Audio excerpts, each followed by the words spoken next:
बाबा साहब डॉक्टर भीमराव अंबेडकर ने भारत को लेकर एक बहुत महत्वपूर्ण बात कही थी कि ये एक राष्ट्र है नहीं, बनता हुआ राष्ट्र है। यानी इस भारत को अभी एक मुकम्मल देश बनना है।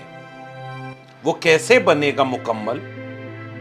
यानी जितने लोग यहां रह रहे हैं सबको सबके हिस्से का हक, अधिकार, न्याय और सम्मान मिले। तो ये कैसे मिलेगा? इसके लिए देश में संविधान बना और उस संविधान के समय ये जब नया भारत बनाने की कोशिश हो रही थी तो सबने ये सोचा कि जो हजारों साल से पीछे रह गए उनके साथ तो हर किस्म की गैर बराबरी हुई। उस गैर बराबरी को दूर करने के लिए उन्हें विशेष अवसर देने होंगे और उसके लिए एक शब्द आया, आरक्षण। और एससी एसटी को आरक्षण भारत के संविधान के समय मिला। यह बात स्वीकार की गई कि जितनी आबादी शेड्यूल कास्ट में लिस्टेड जातियों की है, शेड्यूल ट्राइब में लिस्टेड जातियों की है, वो देश चलाने में कहीं नहीं है। बाद में चल करके मंडल कमीशन ने इस देश को यह समझाया कि जितनी आबादी ओबीसी की है वो अपनी आबादी के चौथाई भी कहीं नहीं है देश चलाने में। तो इनको इनके हिस्से का हक और अधिकार देने के लिए एससी एसटी ओबीसी को आरक्षण दिया गया। लेकिन जब तक आरक्षण नहीं था तब तक ये बात इस देश ने स्वीकार कर ली कि यहां पर कोई अवेलेबल नहीं रहा एससी एसटी ओबीसी। जब वो अवेलेबल होने लगे, पढ़ने लगे, लड़ने लगे तो नॉट फाउंड सुटेबल कहा जाने लगा गया, एनएफएस। ये सब कुछ होने लगा तो आरक्षण का विरोध इस देश में यह कह के किया गया कि इससे मेरिट का नुकसान होगा। यानी इस देश के संस्थान बर्बाद हो जाएंगे, कम प्रतिभावान लोग इसमें भर जाएंगे। आप भी सुनते होंगे कि आरक्षण को लेकर के जिसे कुछ भी नहीं पता उसे इतना पता है कि बहुत कम नंबरों पर एससी एसटी ओबीसी के लोगों का सिलेक्शन हो जाता है और हम कथित तौर पर मेरिटधारी हैं लेकिन हमारा सिलेक्शन नहीं होता। इस तरह की बातें इस देश के कॉमन सेंस में भरी गई। वक्त बदला, फिर एक आरक्षण आया जिसका नाम था ईडब्ल्यूएस, इकोनॉमिकली यानी आर्थिक आधार पर आरक्षण दिया गया कमजोर समूहों को। लेकिन भ्रम में रखा गया कि गरीब को यह आरक्षण मिला। सुप्रीम कोर्ट में हुई बहस से पता चला कि यह ईडब्ल्यूएस आरक्षण केवल सवर्णों को मिलता है, एससी एसटी ओबीसी को नहीं मिलता है। लेकिन जब ईडब्ल्यूएस आरक्षण मिला तो जैसे मंडल कमीशन के समय विरोध हुआ, आगजनी हुई, तोड़फोड़ हुई, हिंसा हुई, अखबारों की हेडलाइन छपने लगी कि अब तो मेरिट खत्म, अब तो देश के विश्वविद्यालय जो टॉप 100 में 100 के 100 विश्वविद्यालय भारत के थे, देश भर के ज्ञान विज्ञान अनुसंधान पर भारत का कब्जा था, देश में सारी सॉफ्टवेयर से लेकर के मोबाइल कंपनियां, गाड़ियों की कंपनियां, हर तरह का मैन्युफैक्चरिंग हब भारत बन गया था। अब आरक्षण लागू हो गया एससी एसटी ओबीसी का, अब तो मेरिट यहां खत्म हो गई। यह सब कुछ नहीं हुआ जब ईडब्ल्यूएस आरक्षण लागू हुआ।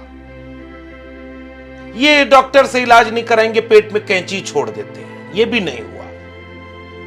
ईडब्ल्यूएस आया तो कोई विरोध इस तरह से नहीं हुआ। लेकिन अब एक बहुत बड़ी वानगी मेरिट के नाम पर आपको समझानी है मुझे। विस्तार में बाद में समझाऊंगा, अभी आज एक बहुत महत्वपूर्ण बात आई, इसलिए गांव गांव इस बात को समझाइए कि जो लोग कल तक कहते थे कि मेरिट का खात्मा हो जाएगा, इस देश के संस्थान डूब जाएंगे, बर्बाद हो जाएंगे, क्योंकि एससी एसटी ओबीसी के लोग कम मेरिट पर अगर आने लगे इन संस्थानों में तो वही लोग ईडब्ल्यूएस आरक्षण की मेरिट को एससी एसटी और ओबीसी से कम होता हुआ देखकर कैसा महसूस करते होंगे?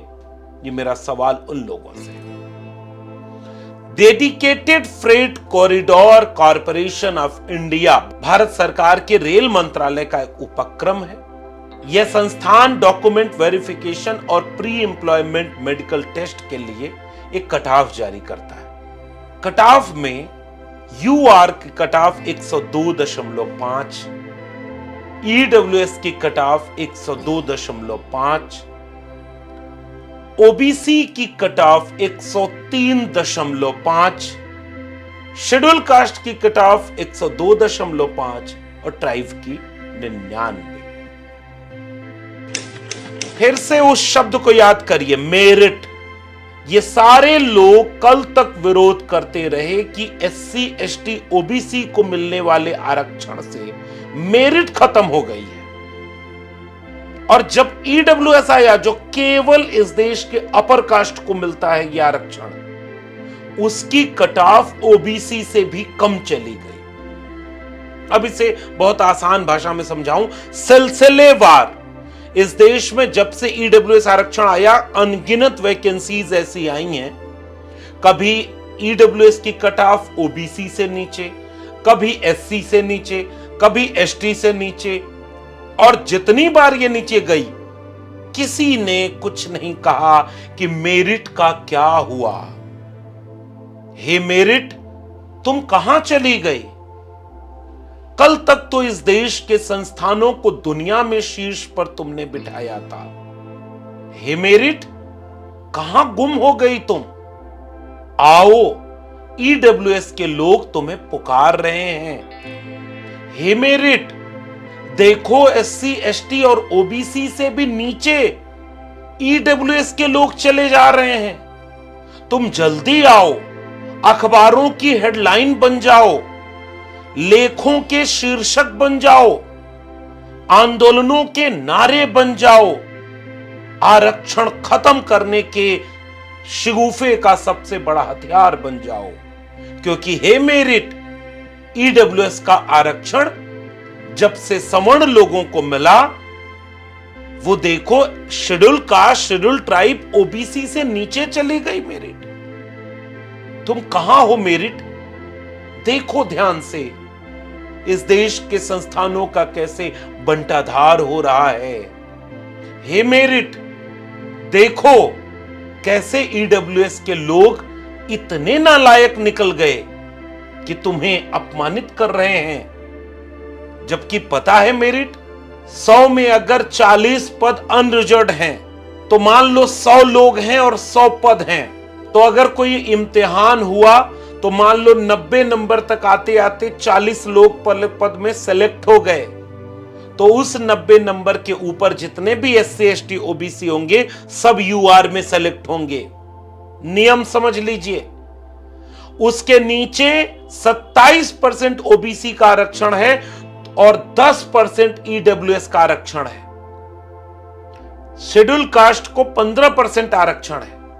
तो हर हाल में शेड्यूल कास्ट और ओबीसी से ज्यादा कट ऑफ होनी चाहिए ईडब्ल्यूएस की। यानी ईडब्ल्यूएस की कट ऑफ से बहुत नीचे 2.5 से 2.5 गुना लोग सेलेक्ट करने ईडब्ल्यूएस से ज्यादा ओबीसी में, 1.5 गुना लोग सेलेक्ट करने जाने हैं शेड्यूल कास्ट में ईडब्ल्यूएस से। फिर कट ऑफ बराबर या उससे नीचे कैसे? इसका मतलब कहीं नियुक्तियों में भी घोटाला तो नहीं हो रहा। इसकी जांच पड़ताल करना एक जागरूक समाज की जिम्मेदारी है। हमारा क्या, हम तो आपको सचेत करते रहेंगे। और ऐसे और आंकड़े मिले तो नीचे बताइएगा। एक बार कोशिश करूंगा कि इस मेरिट के खेल को विस्तार में समझा सकूं। तब तक हे मेरिट, मेरी तुम्हें विनम्र श्रद्धांजलि है। शुक्रिया।